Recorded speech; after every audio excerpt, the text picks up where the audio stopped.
Puru became the king. From there, his descendants later on came to be known as Kurus, from which both the Pandavas and the Kauravas come. The whole story is about this clan of people. From Puru down, a few generations down, you have definitely heard of Vishwamitra, for all the wrong reasons. Vishwamitra was a king who was then known as Kaushika, looked at the rishis, the sages, the power that they had. Somehow he felt the power of the king is too little compared to the power of the sages. So he wanted to become a sage, though he was born a king. So he took to the forest and started doing serious austerities. The intensity with which he was going, Indra felt if he achieves to what he is aspiring for, his own supremacy will be in danger. So he sent his honey trap agents. He sent Menaka. Menaka's job was to seduce Vishwamitra and distract him from his austerities and sadhana, which he successfully did, and they bore a child, which is this girl child. And Vishwamitra became furious because after that much of time, he realized that all that he had earned through his sadhana, he lost because of this distraction. So he gave up the mother and the child and walked away. And Menaka, being an apsara, that she's just a visitor, her visa is of a limited period. She wants to go back and she can't leave the girl with the father because the father doesn't want. So she left the girl on the banks of river Malini and went away. The Shakun birds who noticed this little girl somehow took to the girl and they protected the girl from other creatures and kept her that way for some time.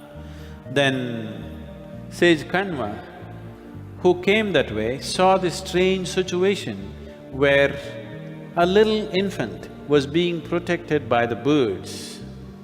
So he picked up this child, and because she was being protected by the Shakun birds, he called her Shakuntala and took her to the ashram and brought her up. She grew up into a fine young woman. And one day Dushyanta, the king, went on a campaign, a battle, and on the way back, he wanted to feed his soldiers, so he came into the forest hunting indiscriminately, killing as many as he can to feed the army. And he particularly shot a very large male stag. His arrow found its mark, but the stag ran away, so he followed. And the stag he found in the hands of Shakuntala. It was her pet stag and she was nursing it with great compassion. When he saw this, he fell in love with her and stayed back there for some time. And with Kanva's permission, he married her there, and then he had to go back because his whole army was waiting at the edge of the forest. Then he said he will go back, set things right in his kingdom and come back. And as a mark of remembrance and as a mark of the marriage consumed, he took out his official ring and put it on Shakuntala. Naturally, it did not fit properly. And he left. He said, I'll come back for you. So Shakuntala was in a dream. This forest girl suddenly became a queen, an empress. So she was constantly in a dream mode. So she was sitting in a dream mode. Sage Durvasa came to Kanva's ashram. You heard of Durvasa. He's an angry man. He came, He addressed her, but she was in a dream state, eyes open, but she couldn't see anything. So he felt that she's insulting him, and he said, "Whoever is holding your attention right now, may he forget you forever." Then she came to her senses. She cried, "It cannot be, why did you do this?" And then people in the ashram explained how she's been married to the king and she's waiting for him to come and take her, and she was in a daydreaming state, please pardon her. Then by then, hospitality was taken care of for Durvasa and he was little cooler. Then he said, "Okay, let me correct it. Yes, he's forgotten you, but the moment you show some kind of a memento, the moment you show something that reminds him of you, he will remember."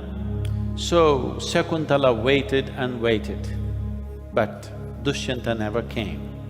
So she bore a child, whom she called as Bharata. It is his name the nation carries today.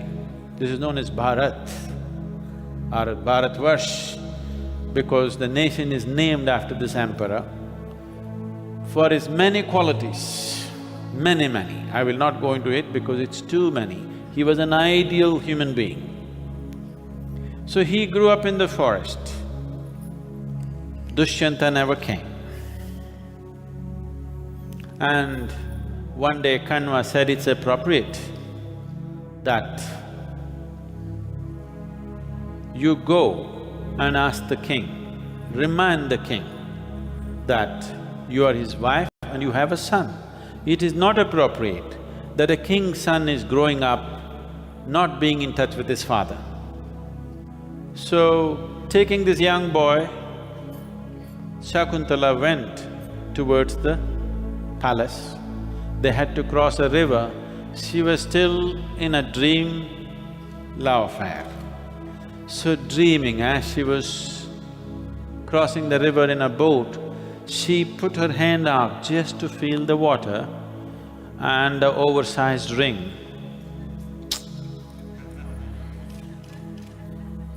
went away into the river. She did not even realize this. She went there, she was innocent of the ways of the kings and palaces. She went there into the king's court, and when Dushyanta asked, "Who are you?"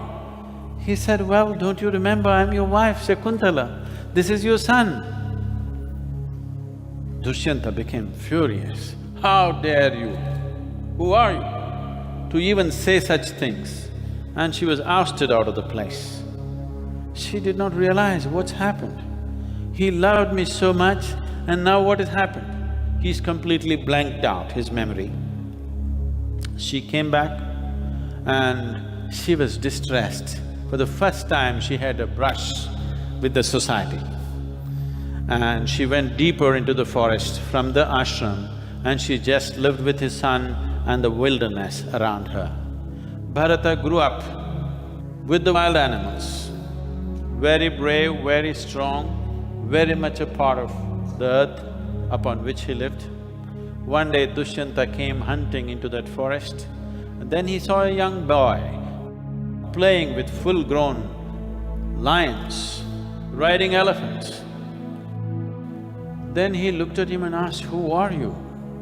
Are you some kind of a superhuman being? Are you a god? Have you come from somewhere?" Then the boy said, "No, I'm Bharata, the son of Dushyanta." He said, "I am Dushyanta. How come I don't know who you are?" Then Kanva came and explained the whole story, and he remembered, and he took Shakuntala and took her back. And Bharata had many sons, but his own biological sons, he looked at them as they grew up and he said, "These are unfit to be kings." He had 5 sons. Each one of them, he checked them and he said, "These cannot make good kings for my citizens." This is the first time a king is showing a wisdom where just biological connections are not good enough to be a king.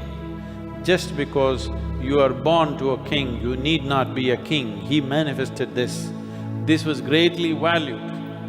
And this is one reason why his name was given to the nation, because he discarded his own children and looked for an appropriate king. And he found the illegitimate son of Brihaspati, called Vitata, who was born to Mamata, who was Brihaspati's brother's wife. Brihaspati, in a moment of absolute indiscretion, forced himself upon this woman, and Vitata is a kind of a victim of rape.